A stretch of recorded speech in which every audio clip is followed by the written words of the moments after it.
আশা রাখে, আল্লাহ সে বান্দার দিদারের আশা রাখে। জোরে বলেন, আপনারা সবাই আল্লাহ দিদারের আশা রাখে বলেন।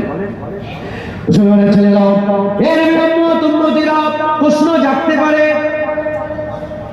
আমার হাল তো এরকম, আমিও কি আশা রাখতে পারি আমার আল্লাহ পাকের দরবারে? আরে বাবা, আল্লাহ দিদারের কথা হচ্ছে কেউ প্রধানমন্ত্রী, কেউ মুখ্যমন্ত্রী, কেউ আবার রাষ্ট্রপতি, কেউ আবার অমুক গ্রামের অমুক রাজার ছেলে, অমুক বাদশার ছেলে। এ মুসলমান, তাদের কাছে পৌঁছাতে গেলে, তাদের কাছে দিদার পেতে গেলে কতই না খারাপ, কতই না খারাপ। এর উম্মতিরা তাদের কাছে দিদার পেতে গেলে কতই না মেহনত মুজাহাদা।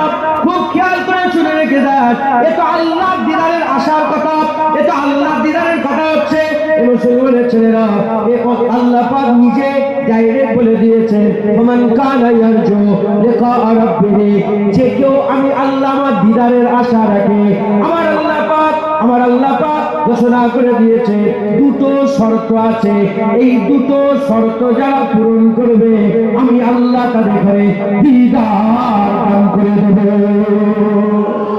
যারা হবে না সুবহানাল্লাহ। যে কেউ, আপনিও আমিও, এ সব যে কেউ আল্লাহ দিদারের আশা রাখতে হবে। যে আশা রাখে না আল্লাহ তার আশা, আর যে আশা রাখে আল্লাহ তার দিদারের আশা রাখে। জোরে বলেন। শর্ত কটা?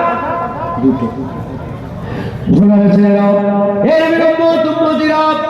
আমার আল্লাহ বলছে শর্ত হচ্ছে দুটো, এই দুটো শর্ত যার মধ্যে থাকবে আমি আল্লাহ তাদের দিদার দেব। এক নম্বর শর্ত হচ্ছে ফালিয়ামাল আমালান সালিহা, আর দ্বিতীয় নম্বর শর্ত ওয়ালা ইউশরিক বি ইবাদাতি রাব্বি আহাদা। এক নম্বর শর্ত হচ্ছে ফালিয়ামাল আমালান সালিহা, তাকে বেশি বেশি করে ভালো আমল করতে হবে। এক নম্বর শর্ত, সে যদি বেশি বেশি করে ভালো আমল করে।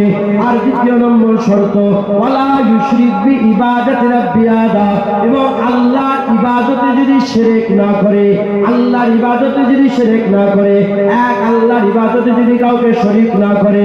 এর উম্মতিরা এক আল্লাহর ইবাদতে যদি শরীক না করে, আর দ্বিতীয় হচ্ছে আমালান সালিহা, ভালো ভালো যদি আমল করে, খোদার কসম আমার আল্লাহ তাকে দিদার দান করে দেবে।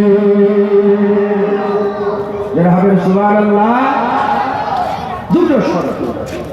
এক নম্বর, আল্লাহ পাকের দিদারের আশা রাখতে হবে। কথা ঠিক না ঠিক বল? প্রথমে আরজু তৈরি করতে, যে আল্লাহ দেখবো, আল্লাহ দেখবো।